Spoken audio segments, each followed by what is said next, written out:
hope you've been enjoying our Bloom-Topia quilt along. Today, Sherry is going to teach us how to make Release 3. Let's get started.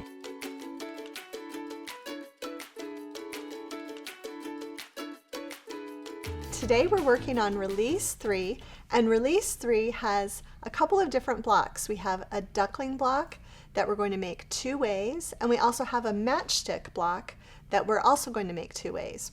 So let's get started with the duckling block first. And you're going to begin by taking your background squares and your large coral fabric squares and cutting them in half diagonally so that you have triangles to work with. We'll just set those aside and we'll be working with those in this block.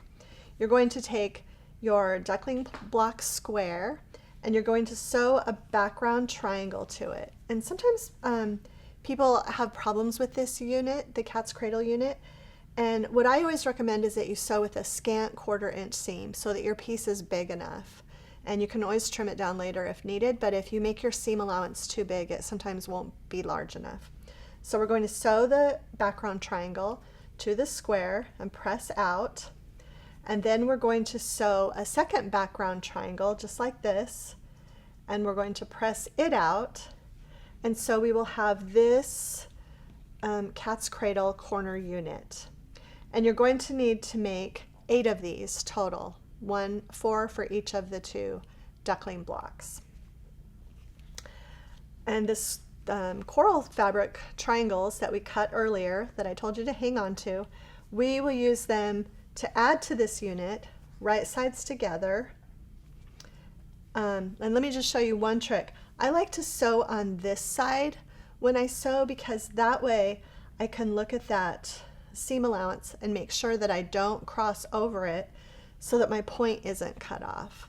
So you're going to sew right sides together and you're going to press to make this unit. And this is the duckling corner unit, and we are going to make 8 of them.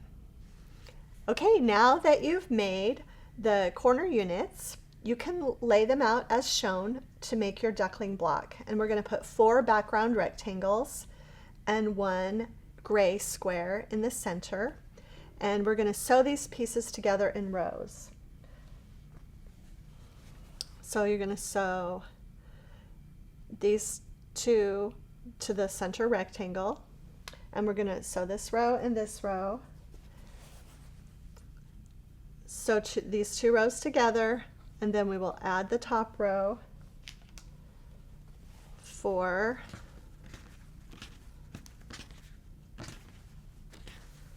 our duckling block. Now you're actually going to make 2 of these. One of them is going to stay just as it is to use in our quilt, and the second one we're going to add some borders around it. So you're going to take your background rectangles and add 1 to each side. Press out towards the background rectangles, and then we'll add the top and bottom rectangles. And so this will make our framed duckling block that will then look like this. Okay, so that's it for the duckling blocks. Now let's move on to the matchstick blocks. Okay, now we're on to the matchstick blocks, and these are super fun and fast. I love these super fun and fast parts that give us just a chance to have fun with our fabrics.